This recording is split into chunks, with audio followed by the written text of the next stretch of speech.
Obbo Baqqalaa Garbaa Ameerikaatti kooluu galtummaa gaafachuu fi kaafaa hoogganuu dhaabuu isaanii himanii siyaasa Oromoo keessatti haalaan beekamtii kan qaban Obbo Baqqalaa Garbaa siyaasni Itoophiyaa karaa nagaan milkii akka hin qabne ibsuun hoogganummaa kaafaa ofirraa kaasuuf akkasuma biyya nageenya ishee akkaan yaachisaa ta'aa dhufe Itoophiyaa keessa jiraachuun hin danda'amu jechuun sodaa nageenya isaaniif akka Ameerikaatti kooluu galtummaa gaafatan dubbatanii. Akkasuma paartii isaanii Koongireesii Federaalawaa Oromootti nagaa dhaammachuun hoogganummaa jaarmiyaa kanaa dhaabuu isaanii dubbataniiru.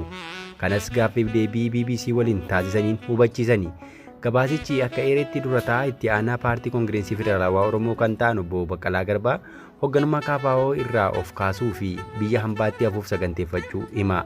Baroota dheeraaf karaa dhaabaa fi dhuunfaan siyaasa Itoophiyaa keessatti hirmaannaa godhaniin kan beekaman namni kun kanaan dura qabsoon karaa nagaa Itoophiyaa keessatti akka danda'amu amanaa turanis yaada isaanii ammaan garuu qabsoo karaa nagaa irraa abdii murachuu akka hin oolle hubatama.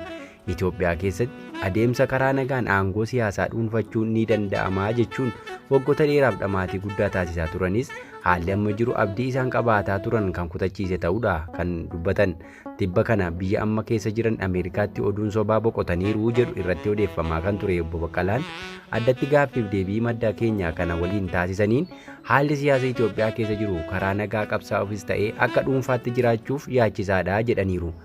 Artistiin maqaa guddaa Hacaaluu Hundeessaa waxabajjii 29 2020 ajjeefamuu hordofee hokkora dhalatee walqabatee waggaa tokkoo fi walakkaa oliif hidhamanii kan turan Obbo Baqqalaan akkuma hidhaa bahaniin gara USA imalanii waggaa tokko dura gara Ameerikaa wayita imalan uummata akka hiikaman gaafachaa ture galateeffachuu malee achitti hafuuf yaaduun akka hin turre dubbatanii. Biyya kana ergan dhufee waggaa tokkoo fi ji'a sadiidha ol ta'eera kan jedhan Obbo Baqqalaan BBC irratti jalqaba kan dhufnee fi hidhaadhaa erga baanee booda uummata keenya biyya alaa jiru waliin wal arginee tokkoffaa mana hidhaatii akka baanu qabsoo gaggeessaa turaniif galateeffachuu lammaffaa ammoo gara fuulduraa waan gochuu qabnu irratti mari'achuuf ture jedhan. Erga biyya bahanii waggaa tokkoo fi walakkaatti yeroo siqu keessatti haalli siyaasa Itoophiyaa keessa jiru jijjiiramuu kaasuun amma biyya sanatti deebi'uun barbaachisaa ta'e natti mul'anne jedhan.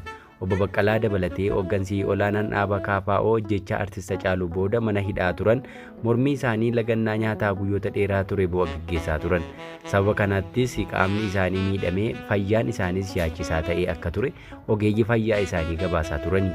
Hidha akka bahaniin imala galatoomaa jedhuun biyyoota alaatti hawaasa jiru waliin mari'atanii wal'aansa fayyaa argatanii ni deebi'u tilmaama jedhutu ture.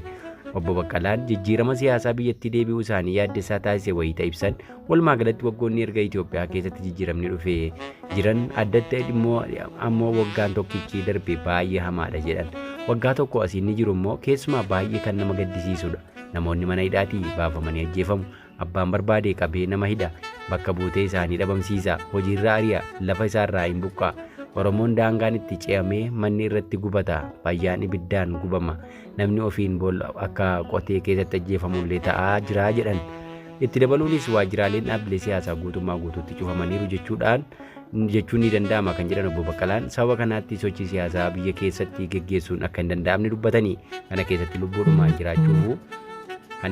lubbuudhumaan jiraachuuf haala nama sodaachisu keessa gahameera kan jedhan namni kun lammaffaa ammoo osoo biyya sanatti deebi'amees sochii siyaasaa gochuun waan hin danda'amneef gama kootiin ammaan booda biyyattii sanatti deebi'uun bu'aa buusuu hin qabu jechuudhaan akka biyyattii hin deebine dubbataniiru.